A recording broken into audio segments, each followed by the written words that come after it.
Hi, you guys, welcome. So we've got a really special episode for you today, and it totally hits home. It's one of our favorite topics. It's about parenting and nurturing an amazing relationship with your kids. But first, we've showed up every day for a week of this new year. I'm so proud of us. And before we get going, make sure you subscribe to our channel so that you don't miss. And set up notifications. Good one. Yeah. And we are really, really excited to be here. I just feel like this has been such a great thing for us to get to collaborate on. And then we have something when we go for walks, we get to talk about like, oh, what do you want to talk about on YouTube today? And like I said, today's special because our kids have a very unique upbringing. And it's not like you need to, do what we did. Which was sell everything and move into an RV and live in a 28-foot Class C. Yeah, if you don't know, 5 years ago, we sold pretty much everything we owned except for sports equipment, I guess you say, surfboards, rock climbing stuff. And we traveled. We went on road trips around the U.S. We flew to Europe. We flew to New Zealand, Bali. We lived it up, and it was great. And the cool thing is, at the time, our oldest was 14, 15, and now he's 21. And we're in a house in Montana now, just kind of waiting out, see what happens with everything going on. And our kids are all like, they're happy and they like each other, and they don't really fight. We don't have problems with them with discipline. It's just, they're chill. And if this is the first time you've seen this video, we also had a business for 20 years, personal training, and taught kids gymnastics and activity classes. Yeah, so we really have a little bit of a background in some of this stuff. Yeah, and even before we lived in our RV, we would take our kids to work with us, and we're going to touch on one of those things that we're giving you today. One of those tips is related to that, but our kids are, I think, for not just our kids, your kids too, it's so important in the world is to raise kids that are happy, healthy, vibrant, productive. They want to contribute to the world. We talk about in other episodes, we'll talk about how we're raising entrepreneurs, and I do a lot of homeschooling videos. It's important that we don't mess up on this one, I feel like. And a lot of us, maybe, I know our parents, they felt like, oh, we tried our best, but, we end up with some traumas. We end up with some hurts along the way. And then maybe we carry them down to our kids. And so we're going to try to give you some insight into real simple strategies that can maybe help you reframe how you interact with your kids. Right. I think one thing that's taught for me, I still work with children. And one of the reasons I still work with them, because honestly, it would be easy for me to let it go. But I still work via Zoom teaching kids gymnastics is a child is beautiful and moldable, and you can have a direct positive impact. I should tell you really quick too. When Victor and I started dating, I was actually still a child. I was only 17, and I'm still a child. This is true. And so I was teaching gymnastics already. And then I started a program in Coronado. I was teaching for one city, and then I went and started another program. And then eventually I was kind of questioned, you guys don't pay me enough. And so I went in and said, I want to raise. They're like, sorry, no. I'm like, well, fine. I'm going to open my own business. So I went, hey, sweetheart, you want to teach gymnastics? And he was totally meathead, wanted to spend all his time in the gym, except he would would love to just sit there and watch me teach gymnastics. Like, oh, that's my girlfriend. This is so awesome. Well, honestly, in her words, she said very simply, look, you're great with kids. I can teach you everything you need to know. And it's true. He was so amazing. Like he said, he still works with some of these kids that we've been teaching for years and years. And honestly, a big reason we stopped our business was because I told myself, I need self-growth. And so I love teaching gymnastics, but I'm like, I can't do this for 60 years. I got to a point where I was teaching kids that I taught when they were little and then starting to teach their kids. I'm like, no, I'm done. I refuse to teach the kids' kids that I teach. So we taught gymnastics for so long, and he had no gymnastics experience. But he was gymnastics was just a tool for activity. So being a health, fitness, and nutrition major was easy, especially once we started having our own children. I took the reins as kind of head instructor. I'm like, okay, well, this is kind of how I want to do it. I want to de-emphasize Olympic gymnastics and more about supporting these kids and having growth. Real quick, we all have our issues. And for me, it was clear this was a great way. My purpose was to help people and children. Adults, really screwed up, takes a long time. Maybe they never come around. I've had clients that have had for a long period of time that can't get over their own stuff. A child is awesome because you can look in their eyes. One thing about I like working with children, it keeps me present. And we'll dab a little bit about this because some of the lessons that I learned coaching are amazing for parenting. Yeah, absolutely. And I do think as much as would catch myself, well, I'm better at teaching a cartwheel, or that's our top YouTube, by the way, how to teach your kid a cartwheel, or teaching a back handspring. Victor had an amazing gift that I did not value fast enough, or I mean, I valued it, but I didn't really think about it until we got to this stage of the world and looking at him like, Victor, we need to like talk about this more, because how he perceived things was so intuitive with kids. And I think if you're like me and you tend to be really productive and overthink things, you might be missing some of these real subtle things that could help really strengthen that relationship with you and your child. So the first one that honestly, I had trouble with this, just even if this might help you in just your marriage, but lots of physical affection. The awkward hug. Yeah, we hug and kiss our kids tons. I mean, I still hug and kiss goodnight to my 21-year-old every night. And he's a little bit more guarded. Like, it was hard for him to, there's this age where he's like, oh, okay, you're hugging me. Totally and normal. I just hugged him more until I'm like, you just have to take it. But yeah, that was hard for me from Victor at first. I was not a super affectionate person. And he even still has to kind of like grab me, because he's like, why don't you just take my affection? And I'm like, I know, I have to melt. I'm so glad he does it, but it's not natural for me. Well, and I grew up being in a Hispanic family, like that's one of the things that was positive about that, an overabundance of like hugs and kisses and embraces. And even one of the hardest parts is I was coaching with kids. They're so starved. You got two parents who are working and they're tired. I get it. They'd come in and it was less about gymnastics and more about interaction with an adult father figure, mother figure, whatever you want to call it. And so, I started off early in my career like I was all about high fives. And then eventually I'm like, need a hug? Yeah. Got to give them that hug. And they'd be like, yeah, thank you. And they'd go got to a point, honestly, that most of our classes, I go, Victor, you spend more time just hugging the kids, like just giving them hugs. He could probably reward them. Like, if you do your cartwheel and land on the line, I'll give you a hug. And they would probably land it every time.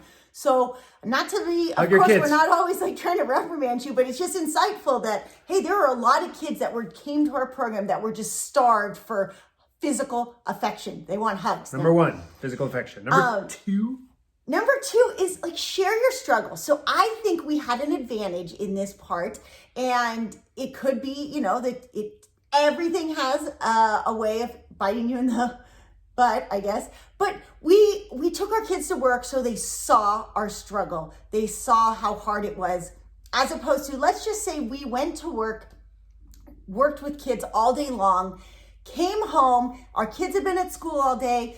We would have come home exhausted. We love teaching kids, but it is so draining. Physically, like, you just cannot stay awake at night afterwards. And so by our kids going to work with us, there was this element of, they're like, oh man, empathy, sympathy, like, wow, Dad, you're really tired because I know you just had to like discipline this kid 20 times and you had to give all these kids hugs that like, they're not getting hugs, I guess. And so you get to share your struggle. Makes your kids, your kids should look at you and like, oh wow, you have this human experience that you're going through that maybe we're hiding. I think some parents, you might be hiding. You don't need to hide it. You need to see that. And so then the next evolution for us was trying to do this digital platform and blogging. And granted, there's an element that my kids are doing it with me now. I mean, we're really sharing the struggle as a team effort, but that they see like, oh, wow, Mom, it takes 3 hours to write one blog post and then 3 more hours to edit it. And all these other things. Dad stinks at SEO and following through with anything. And other than being on camera and being charismatic, he can't handle anything else. All right. So, well, one of the things, and actually to touch a little bit on showing the struggle, sometimes I'll actually, if I'm having trouble with a class, first off, the big thing is I like to have fun with them and be relaxed but I need to have some discipline and control a class. And the same thing goes with dealing with kids. You have to have a little bit of that. And so when I would share the struggle with them, they get out of hand and like get too goofy. I'm like, oh, man, they go, hey, coach, what's wrong? I'm like, well, I want to have fun with you, but I'm wasting all this time disciplining you guys, so I can't have fun.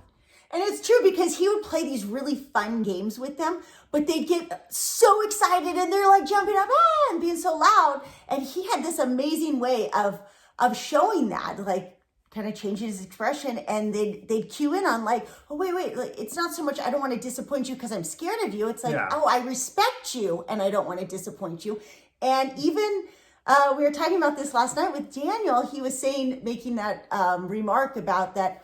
My kids do not like to disappoint me.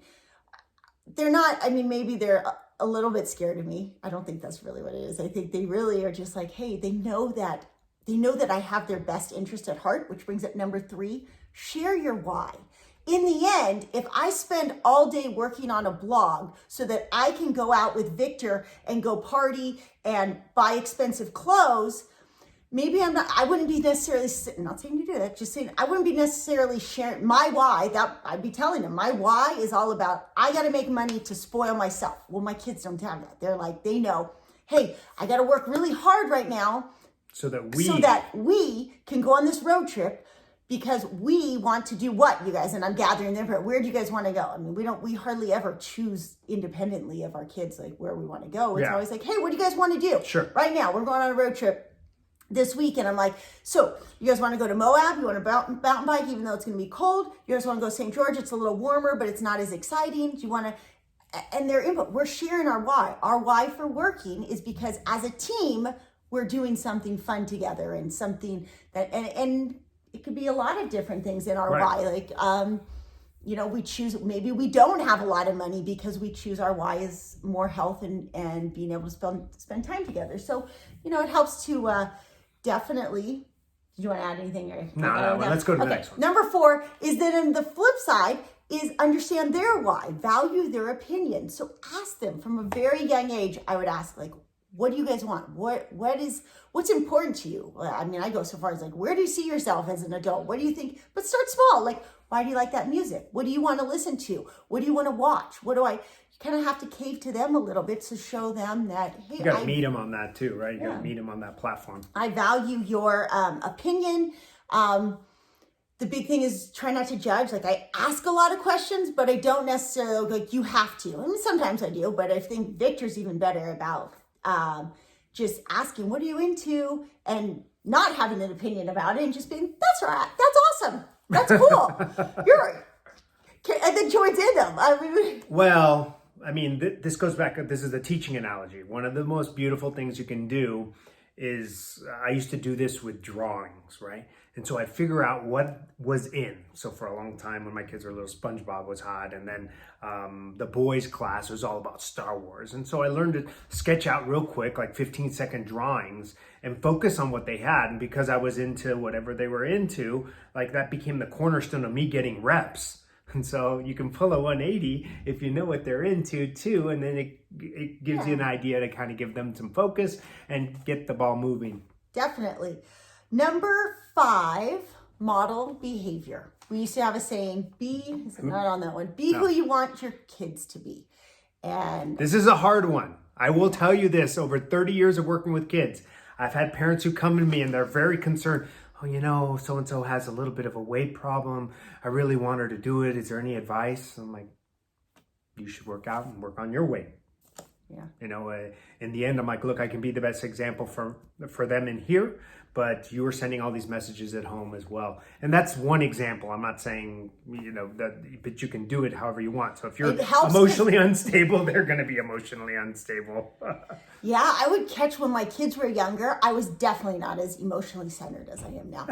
I'd blow up. And then I thought like, oh, wait, I was modeling a behavior that I was taught in, like having a short fuse and blowing up or exploding, like, what are you doing? Yelling at them. And then I caught like, oh, wait, what is that how I want them to act? Or I'd catch them acting a certain way and go, okay, where did you, oh, I know where you learned that. Darn it. Yeah, that was me. And so it's really cool because then it helps you because you become a little bit more self-aware. Like, oh, this is how I'm acting. I mean, our kids are really good mirrors into our own. I mean, it's a common thing. Where'd you learn that? Oh, where'd you learn to say that? I just said it like 15 minutes ago when it slipped out and I smashed my finger. Darn it. So 6 is the same thing. You can model your behavior. You can model health. And, it definitely helps if we go work out every day. Eventually our kids were kind of like, well, you're working out every day. I think I should work out every day. And now the hard thing is they're the example because I feel like, oh man, they're so much stronger, more fit than me that I go, okay, I have That's FOMO. what you want. That's what you want. You have to accept that as a parent that they will surpass you at some point. But whatever, it's awesome. One of the things that I want to say about this is value health and talk about health. I've had quite a few clients that have come to me about concerned about their daughter and their weight issue, and them actually talking about them being fat, overweight. I was like, whoa, pump the brakes. You can't have that without just being healthy. And in gymnastics, it's all strength to weight. So I've had quite a few students that come in to me and their parents are like, oh, she's worrying me. She's kind of heavy. And I'm like, well, she crushes this skill. Like, she's doing pretty well. I know when there's an unhealthy amount of weight on a student. We could see it all over them. Their wrists, their ankles bother them. They can't do advanced tumbling, rounded back handsprings, rounded back handspring back tucks. And there's some kids that, again, genetics they carry through. And so if you're a more robust person, so be it. But if you're healthy and can run a mile and crush, you're athletic, like that's what you're striving for, is to get that health in there. Measure it by the result. Like, what can they do? If they're a great soccer player, if they're great at baseball, now also we have like when Victor talks about those 5 pillars in the True Health Formula. Yeah. We do need an ability to have a healthy cardiovascular system. So there's probably some elements like you might be an amazing baseball player and be able to crush the ball, but you need to also be able to run the bases without being winded. Right. I mean, I don't think it would be tough for me to go, hey, you can't run 3 bases without being winded. That might be a little bit of a problem. And I do think we need to understand health for young adults as well. One of the big issues we see here in the United States is we're getting sudden coronary issues in young adults. And it's because of their general activity is dropping down so low. Remember, a lot of our cardiorespiratory fitness is based on that left ventricle and its elasticity. And when kids are exercising and have a good cardio base, like running a mile, playing soccer, things like that, that's why soccer is so good for you. It develops that beautiful elasticity, and that heart develops to learn to stretch. Stretching is good. Constricting and doesn't flex, that's bad. And so we're seeing a lot of kids that are so inactive at a young age that they don't develop that beautiful elasticity. Instead, that heart can only flex so far. And that's where they're having some issues. And so if you talk about health and they're like, hey, let's go for a walk, nice brisk hard walk, or run a mile once a week, like that's great for long-term health. Which brings the next one is have common interests. And have a diversity of common interests. So we might all have a common interest of watching Avatar at night, or we might all have a common interest we like Avengers too.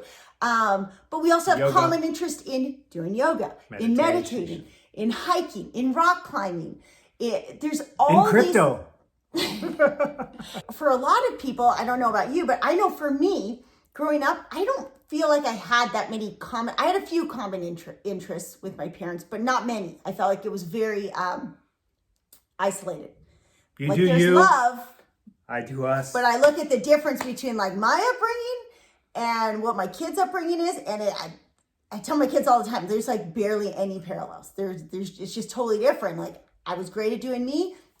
I did that great, and there was respect, but there wasn't like this common like feeling of we. Now, that's not for everything, but overall I felt like that more. So I think that's important to have those common interests so that you can share a nice conversation. And also, I got to tell you, and we'll get a little bit into this, kids can sense if you're actually engaged.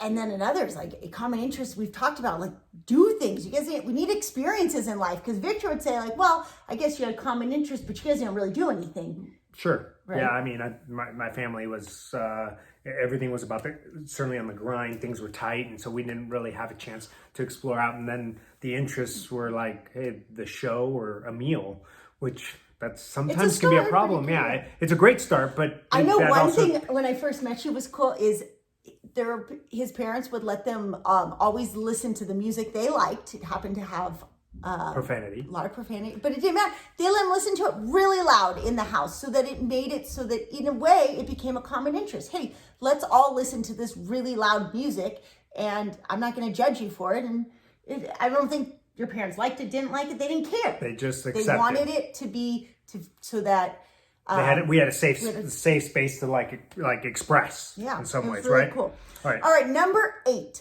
praise effort, not the reward. So another element of that would be like, I kind of look at it as we don't give our kids enough time to figure stuff out, to overcome adversity. I'll say when I used to go to the desert when I was really young with my dad, and this is where I say we did have this common interest. We'd go out camping to the desert and ride quads and 3-wheelers, and it was so fun. But one of the things is like, my dad used to always be like, yeah, you can ride. Because I was a kid, I was excited. I'd get up early. He's like, if you can start it, you can go ride it. Like pull starting back then. You know, kids that have push buttons, you don't even know. Pull started. I was like 8 or 9. I could not pull start. He's like, if you can't start it, you can't ride it. Now, I was my daddy's little girl. So eventually he came over and started it for me. But he made me pull it for a solid 10 minutes before he came over.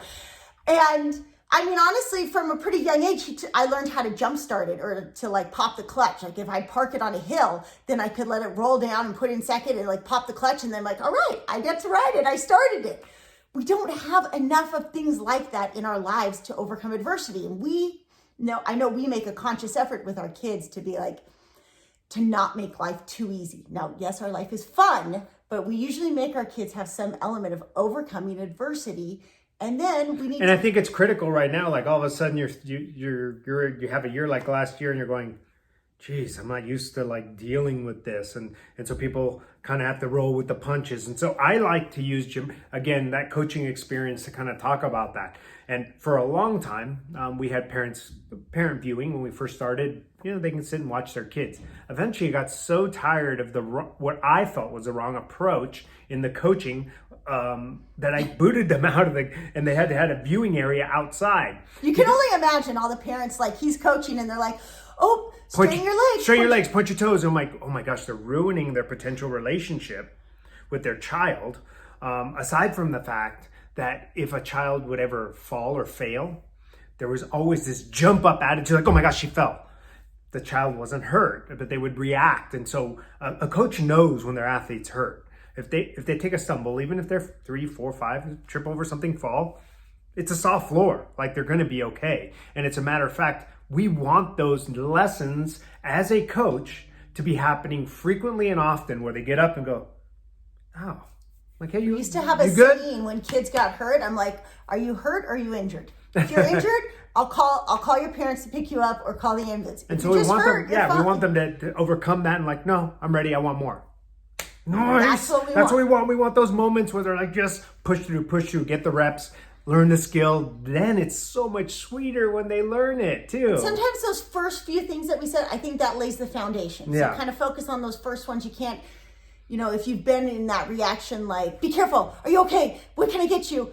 That's normal. Number 11, I'll hone back into that one. But, we want our kids to like us. And so sometimes it's hard to be, to not feel like over nurturing. And it's not like we want to disconnect, but we want to, we need a little bit of thicker skin sometimes. Yeah, we want them to toughen up a little bit for lots of reasons in life. And we want to know when they push up against adversity, they're not going to crumble. They're going to keep pushing forward. Okay, number 9 is fun. Teach your talents. So Victor just said it about drawing. He's so good at drawing. He gives them that skill. Everybody, I say this in homeschooling. I would say, start off homeschooling not worrying about reading, writing, arithmetic. Don't worry about that. First, teach the skill you have, because we all have a gift. We all have some unique value that we bring to the world. And so teach that to your kids. Give them a dose of that. And I think of how many things I mean, my parents taught me a lot of their skills, but I think of my mom is an amazing sewer. But she never taught me how to sew, and she probably thought like, well, you never showed an interest. I'm like, well, then I think, well, I don't really remember like pushing it. Tatiana is trying to learn how to sew, and I'm like, oh my gosh, I wish my mom had taught me. I don't know. This is so hard, and I'm trying to teach myself. And I get to teach my kids other skills, like how to record a video, because I'm so great on camera. I teach them other skills, and I teach them to be brave. I mean, I get my kids to go up rock walls because I'm not scared to take risks. So I've made it so I teach my kids, take some risks, be brave, be strong. I teach them how to hack systems. I'm really good at taking something and just hacking it down to the minutia, figuring that out. So we all have, Victor teaches how to overlove something because he's so good at giving them. No, really, he really, I will say this, as my kids become adults and they add value, I'm like, oh man, they learn love from their dad. That for sure. I didn't even know we were going to go there, so I'm a little dumbfounded to respond to that. Can we just move on? Yes. Okay. Okay. Let them explore. This goes a little bit into what we talked about with the gymnastics and failing and learning. I hated that when we lived in a house, I couldn't let my kids go outside because I was so worried about them getting hurt or someone stealing them. And then we lived in a campground, and it was so great when I could just be like, just don't leave the campground. Go wherever you want. And even that's like kind of a short leash, but I feel like we don't even have a little bit of a leash for our kids a lot of times. Sure. Obviously here on our I have to go outside, you guys. We are on like acres and acres. Yeah. I'm like, so just don't leave the property. And they kind of don't. I wish they would explore more. I was reading Matthew McConaughey's newest book, and we are so far from, no wonder this guy was successful, is he had these tools. He would get up in the middle of the night when his dad was sleeping and go to this lumber yard and like use wire cutters to cut this hole out of a fence at the bottom, just big enough that he could slide plywood under it. And for 3 months, he'd go in the middle of the night, not sleep, steal wood, plywood, and 2x4s because he wanted to build the biggest tree house. And so he gets that for 3 months, and after 3 months is up, then he actually got to sleep. But during the day when his dad was at work, he started building his treehouse. And I guess he built it like 13 stories high, this treehouse. And I'm like, wow, we are so missing that element. And I know I hear our parents talk about, oh, well, I used to roam and do this, and we don't have that element anymore. A simple thing. For example, we gave you guys a little insight into how we lived. And our kids have learned certain things because of that. And one of which is I could give a hatchet, give a small axe to either Tatian or Jiraiya, and it said, start a fire. And they know how to wield an axe safely. I don't. And safely, and cut the wood, build a little pyramid, build a fire.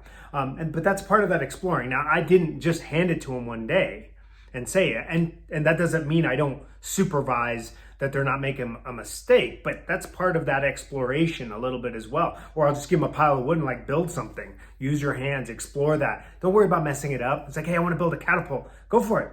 He's like, well, can I do that? I'm like, let's see. And so we need to give those kids some space, or give our kids some space to do that, right? Yeah, in the end, I'm laughing because I'm like, you're like, you're so lazy. Why didn't you, come on, build it better. All right. Okay. Number 11, this is a tough one. Go ahead. No, I don't even want to go there. We're going there. Okay, break your trauma cycle, meaning whether it's a big trauma you have in life, small traumas, everybody has some type of trauma, and traumas are not on this linear scale. So even if for you, it was I look at somebody else's trauma and like, that was little, to them, it's huge. So don't judge you have to know that you probably have some little micro or macro trauma that you've kind of held on to.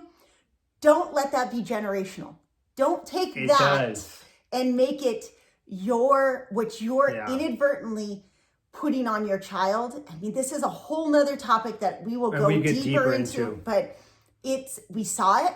I see it all the time. We'll catch it in ourselves. we are really, really actively working on this. And it's kind of cool because our kids are very aware of this cycle of trauma. So they're very much into. And I'm completely open as to what the stuff that happened to me. And so they know how I've navigated and how I'm wired and why that's wiring's happening. And again, so that's seeing my struggle. He's already told you guys about, like, he had sexual abuse as a big trauma, but then he also had a lot of like way huge traumas to me because I didn't have these kind of, but like having knives pulled on him when he's outside playing in his yard, coming home and burglars being in his house. Those are all like significant traumas that naturally made him fearful but before that, I just kept going like, why are you so paranoid with our kids? Be careful, watch out. I'm like, chill out. And it took years to get to, oh, well, there's this one time when, I was playing and the guy pulls a knife on me, or I see this person get shot, and I'm like, oh my gosh, okay, now I understand this is a bigger thing that we're talking about, but now I understand why you're so fearful. Okay, let's work on you. Like, look if your kids are okay here. They're safe. Like, we would go to Yosemite, climb up Lambert's Dome. Do you remember how much that was one of our first road trips in Lambert's Yosemite. Dome. And his sister were like freaking out about the kids. Whoa, come on now. You got to give me a little more credit. I was like trying to bite. I have a little issue with vertigo or with heights anyway. So when the kids would get close to the edge, Robyn would be like, they're not dumb. They're not going to, it's rounded too. You would need, and to me, I was like, I mean, there's an edge, but you would need to like be really, really, really clumsy, which some kids are and some adults are, but that's really, or like you would have to be like running, trip to fall and put yourself off. So they didn't even want to go to the edge. I'm like, come on kids, like stand on the edge. It's fine. I have no problem with that. I'm like, it's not like our kids are asking to have squirrel suits and jump off of it. Like, come on. But super normal. They were not the only parents nervous in that scenario. Now, the question is to ask yourself, like, ooh, is this a realistic fear, or is this a fear from a trauma that's making me scared, right? We talked about that in another video. That's for you to answer a little bit. We'll do this in another video. Let's just go back to number 1. Hug your kids. Just hug them. Okay. Number 12. Go ahead. All right. Forgive often. I think the best gift we can do in a relationship, and this is a parent-child relationship, is say, hey, I'm so sorry I messed up. I think about the struggles I have with my own parents, and think if they called more often and just said, you know what? I'm really sorry I did that. I'm really sorry I said that. They'll probably never watch this video. And they asked if they also like, remember what was it, number 2 or 3, like share your struggle or show your why. Yeah. If they had said just, I had a hard time coping with this, and this is why I did this, and this is, you probably only experienced the anger of it or the frustration of it. If they just called and said, hey, I'm really sorry, then, or vice versa, like maybe I probably too have to be like, hey, I'm really sorry. I don't call you very often, but I don't really feel like you accept me. I really feel like you kind of shut me out of your life. It would make huge progress. The one thing for me is like, I'm working towards those traumas in my childhood and mine, and Victor's working on his. And there's some part of that we can't change our parents, but we have the opportunity to change that relationship with our own kids. And so affect the cycle. So we can at least, I know Victor and I show up all the time and say sorry to our kids. And our kids are good about, oh, sorry, I did that. Yeah. And actually it starts with us. We say sorry to each other all the time because pretty much every day we mess up, right? Of course. I don't think anyone's perfect. There's no such thing as a perfect family anyway. And so there might be this aura about people that are on Instagram or travel families like, oh my God, they got it figured out. No way, man. We're putting in work every day to make it happen. But you have to decide what you're going to work on and what you want that to look like. We just choose to share our struggle. That's all. It's we don't pretend that we have it figured out better than you do. But maybe if one insight provides more. I know I'm super productive and successful and driven, but I still look for more videos on being productive, successful, and driven. Sure. So if we can add any inspiration or one tiny little tidbit, then awesome. Subscribe to our channel. Tell your friends about us. Send us some comments. And we added some like worksheets for this. So check the link in the description. We added a little worksheet, a little cheat sheet. So that way you always have, you can reference it, because I'm sure, you know, life gets busy and you forget, oh, I know there was something that they talked about. So we made a little one-page cheat sheet of these reminders to help you be awesome, because it starts with us, right? If we become better, the world becomes better. And that's definitely what we want for our kids. That's right. All right, thanks.